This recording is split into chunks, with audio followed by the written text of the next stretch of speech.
ኣብ የመን ዝርከብ ዕጡቅ ጉጅለ ሑቲ ኣብ ቀይሕ ባሕሪ ኣብ ልዕሊ መራኽብ ዝፍጽሞ ዘሎ መጥቃዕታት ቀጺሉ ኣብ ዘለወሉ ግዜ ኣብ ልዕሊ ሓንቲ ዋንነት ገብጸ ዝኾነት ናይ ካርጎ መርከብ ብዝፈጸመ መጥቃዕቲ 6 ህይወቶም ክስእኑ ከለዉ 10 ከም ዝቆሰሉ ተገሊጹ።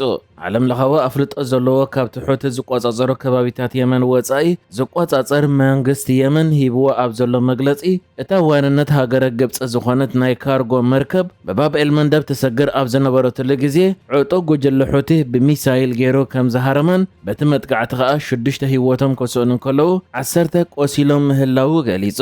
ሑቲ ኣብ ቀይሕ ባሕሪ ዝገብሮ ዘሎ መጥቃዕታት ብሓያል መልክዕ ቀጺልዎ ዘሎ ኮይኑ ንናይ ስዑድ ዓረብ ናይ ነዳዲ ምንቅስቓስ ንምድራት ድማ ኣብ ልዕሊ ናይ ስዑድ ዓረብ መራኽቢኡ ዕላማ ገይሩ ዝጸንሐ።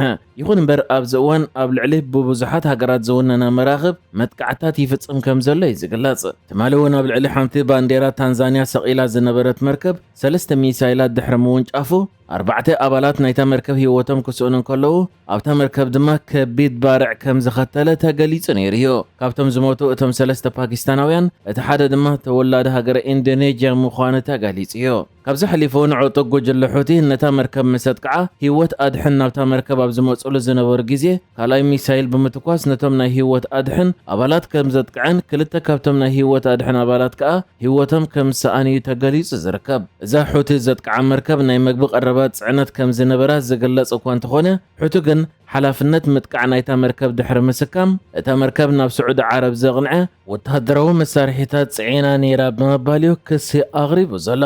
በዚ መጥቃዕቲ ከዓ ዕጡቅ ጉጅለ ሑቲ ኣሜሪካን እስራኤልን ምስ ኢራን ውግእ ካብ ዝጅምራ ኣትሒዘን ሞት ዘስዓበ ናይ መጀመርታ ዝገበሮ መጥቃዕቲ ኮይኑ ተሰኒዱ ዘሎ ኮይኑ እቲ ንስዑድ ዓረብ ዘቕንዐ ዝበሎ መጥቃዕትታት ከዓ ኪኖ ስዑድ ዓረብ ንኻልኦት ሃገራት እውን ክጸሉ ጀሚሩ ምህላው እዩ ዝግለጽ ዘሎ።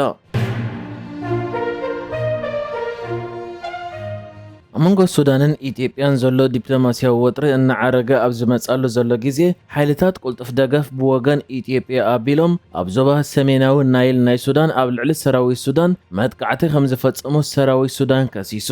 ሓደ ምንጪ ናይ ሰራዊት ሱዳን ንኣጃንስ ፍራንስ ፕረስ ሂብዎ ኣብ ዘሎ ሓበሬታ ኣብታ ኢትዮጵያን ሱዳን እተደወብ ቄሳን እትበሃል ኣብ ዞባ ሰሜናዊ ናይል ናይ ሱዳን እትርከብ ዓዲ ሓይልታት ቁልጥፍ ደገፍ ካብ መሬት ኢትዮጵያ ተበጊሶም ኣብ ልዕሊ ሰራዊት ሱዳን መጥቃዕቲ ከም ዝገበሩ ይገሊጹ።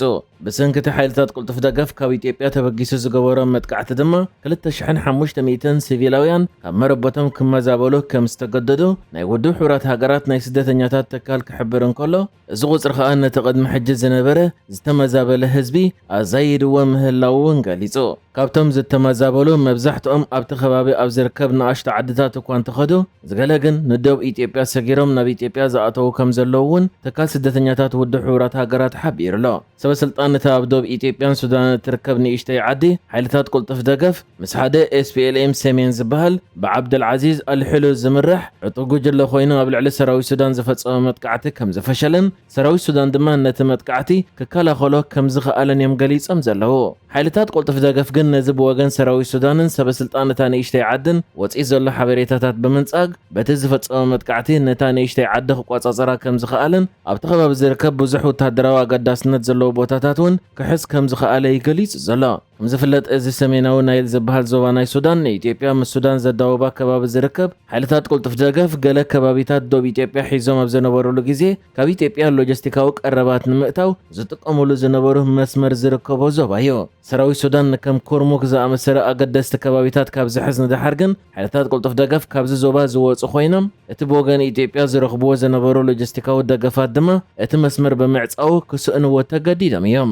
ይኹን እምበር ሓይልታት ቁልጥፍ ደገፍ ካብ ውሽጢ ኢትዮጵያ ተበጊሶም ኣብ ልዕሊ ዞባ መጥቃዕቲ ይፍጽሙን ነቲ መስመር ደጊሞም ክኸፍትዎ ይጽዕሩ ምህላዎምን ሰራዊት ሱዳን ይኸስስ። ሕጂ ከዓ ሰራዊት ሱዳን ካብ ውሽጢ መሬት ኢትዮጵያ ዝተበገሰ ሓይሊ ናይ ሓይልታት ቁልጥፍ ደገፍ ኣብ ልዕሊኡ መጥቃዕቲ ፈጺሙ ምህላው ክስ ኣቕሪቡ ዘሎ።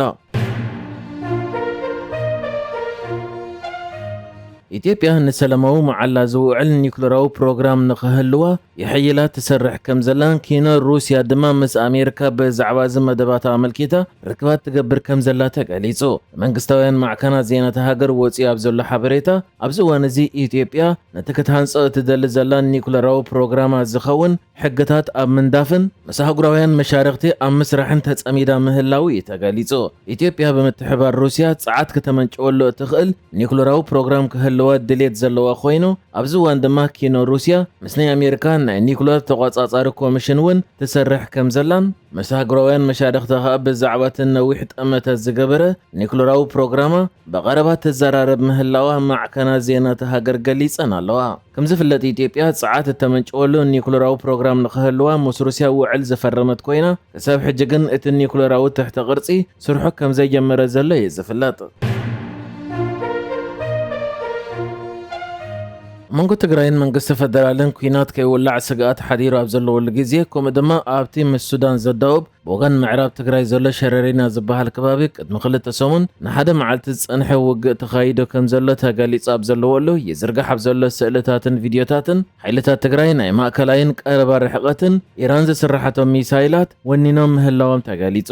ኣብቲ ተዘርጊሑ ዘሎ ስእልታት ድማ ኢራን ዝስርሐቶ ቅድሚ ሕጂ ኣብ ማእከላይ ምብራቕ ንዝርከቡ መሓውራታ ትህቦ ዝነበረት ዝልዛል ዝበሃል ክሳብ 200 ኪሎ ሜትር ዝበፅሕ ርቐት ዕላማ ክሃርም ዝኽእል ሚሳይል ተራእዩ ዘሎ ኮይኑ ካብዚ ሓሊፉን ከም ፈዳክ 2 ዝበሃል ኢራን ዝስራሓቱ ሮኬታት እውን ተራእዩ ምህላው እዩ ዝግለጽ ዘሎ። እዚ ዝረአ ዘሎ ሓድሽ ኣጽዋራት ድማ ኣብ ርእስተን ኣብ ዝሓለፈ ቀረባ እዋን ዝተራእያ ንኣሽቱ ቦምባታት ክስከማ ዝኽእላ ነፍሲ ቀትለታውያን ድሮናት ነቲ ኩናት ካብ ናይ ቅድሚ ሕጂ ዝተፈልየ ክገብሮ ዝኽእልን ካብ ኣብ ግንባር ኣብ መንጎ ሰራዊት ዝግበር ኩናት ሓሊፉ ድማ ኣብ ዳሕረዋይ ክፋል ኣብ ደጀን ከይተረፈ ከቢድ መጥቃዕትታት ክፍጸመሉ ዝኽእል ኩናት ክፍጠር ከም ዝኽእል ስግኣት ሓዲሩ ዘሎ።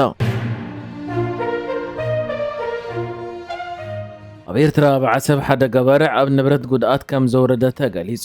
ኣብ ንእዞ ብዓሰብ ምምሕዳር ከባቢ ብልየን ኮማ ናብ 9 ነሓሰ ኣብ ዘውግሐ ለይቲ ዘጋጠመ ሓደ ገባርዕ ኣብ ንብረት ጉድኣት ከም ዘውረደ ተገሊጹ ኣሎ። በቲ ድሕሪ ሰዓት 2 ወጋሕታ ናይ ለይቲ ካብ ሓንቲ ትካል ተበጊሱ ናብ 7 ትካላትን መንበረ ኣባይትን ዝለሓመ ባርዕ ዝወረደ ክሳራ ከቢድ ምዃኑ እዩ ብሓላፊ መርመራ ገበን ቀዳማይ መደበር ፖሊስ እታ ከተማ ጀማል ጣህኑር ተሓቢሩ ዘሎ። እቲ ኣባይቲ ብጠዋሉ ዝተሰርሐን ዝተለጋገበን ብምዃኑ ድማ እቲ ባርዕ ኣብ ዝጀመረሉ ዝያዳ ከም ዝጋደድ ከም ዝገበሮ ክግለጽ እንከሎ ኣብ ንብረት ዝወረደ ክሳራ ኸኣ ልዕሊ 13 ሚልዮን ናቕፋ ከም ዝግመት ተገሊጹ ኣሎ። ኣዛዚ ቀዳማይ መደበር ፖሊስ ምክትል ተሌንተ ሻውሽ ወልደ ጋብር ብግድኡ እቲ ኩነታት ከቢድ ከም ዝነበረ ብምግላጽ ነቲ ሓዊ ኣብ ምጥፋእ ህዝቢ ከምኡ ድማ ሰራዊት ብኣሃዱ መጥፋእቲ ሓዊ ተሓጊዙ ንዝገበርዎ ኣበርክቶ ብምምጓስ ብሸለልትነት ካብ ዝኽሰት ሓደጋ ጥንቃቐ ክግበር ለበዋ ከም ዘቕረበ እውን ተገሊጹ ይርከብ። ንሕጂ ዝተዳለወ ዜናታት እዚ ነይሩ። ብካልእ ክሳብ ንራኸብ ሰላም ንዓኹም።